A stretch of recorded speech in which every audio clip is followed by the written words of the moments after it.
military and government using electric vehicles? Tremendous pioneering efforts by the military. There's even some research into having tanks and other vehicles powered by electricity. They're safer to the extent that gasoline is an extremely volatile fuel, that our military in the field can be safer when they're using electric vehicles. And then also the Navy, the Army, and other branches are deploying electric vehicles for their bases and so forth. So they see the benefit, and they're in fact pioneering the use of electric vehicles both in the United States and abroad. How much usage do they have already? You know, that specific number I'm not familiar with. I know the Navy just took out a lease of 600 vehicles, so in terms of really kind of developing the benefits of electric vehicles, we'll take a look at that and maybe provide that information specifically to Annette for a future show. But on the whole, they're really taking a look at deploying electric vehicles when it makes sense for them. So they take it all the way down to like Jeeps and yeah, a lot of small base operations. I mean, so, you know, the military's got a broad variety of vehicles. Not all are definitely, or not all are intended for use in the field. But so everything on up from there, you know, follows the gamut from the tanks and those types of systems all the way down into just the cars that they use on base. Okay. Is one branch of the service more active than others? That I'm not sure of, but I think that all share the concern of dependency on foreign oil and what that means to the United States. So I think even that N2S2 has a fleet of about 15 Chevy Volts, and was doing some research in terms of how that particular electric vehicle performs in extreme heat and extreme cold. So something that we can learn from in the private sector, and hopefully raise the market penetration that I know that Marie Steele is an expert on, is where we're at in terms of how many of our consumers here in Nevada are driving electric vehicles. To really add on to that, though, for fleet electrification, when you think of it, you're thinking of it just EVs.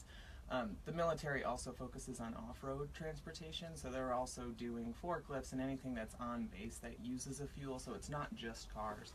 They have a big focus on making, you know, the energy independent bases that is also off-road transportation. Thanks, Marie. What can people do to advance the electrification of transportation as far as bills and other public outreach, test drives, events, that kind of thing? Yeah, tremendous. I think that one of the key things is really just become more familiar with an electric vehicle and get behind the wheel. I think it's an exciting opportunity whenever there's an event where, and oftentimes it's the owners of electric vehicles that offer up their vehicles, sometimes at the dealerships. But check them out. They're fun to drive. They're increasingly affordable. So that's just consumer awareness is extremely important. From the legislative level, the Governor's New Energy Industry Task Force has a couple of concepts that are moving forward. We believe that there's going to be at least one bill, possibly two, introduced into the Nevada legislature soon. One concept was to simply come up with a market acceleration and adoption plan, really taking a look at what the opportunities and the obstacles are in Nevada, how to expand the Nevada Electric Highway, which is an initiative that the governor has been working on in partnership with NV Energy and others, expanding the infrastructure for charging stations, and I'll defer to Marie on the expertise for those details, but really becoming aware both in terms of the benefits for the state of Nevada and tracking what's going on at the legislature. So definitely the voice of the people will play a key role into the policies that are adopted, and hopefully provide some incentives for electric vehicles here in Nevada.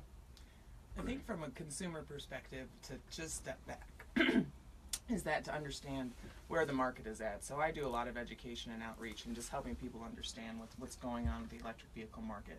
Because when we step back and think of just Nevada, you may see a couple electric vehicles on the road, you'll see a Tesla here and there. But you really have to think about this as a global market.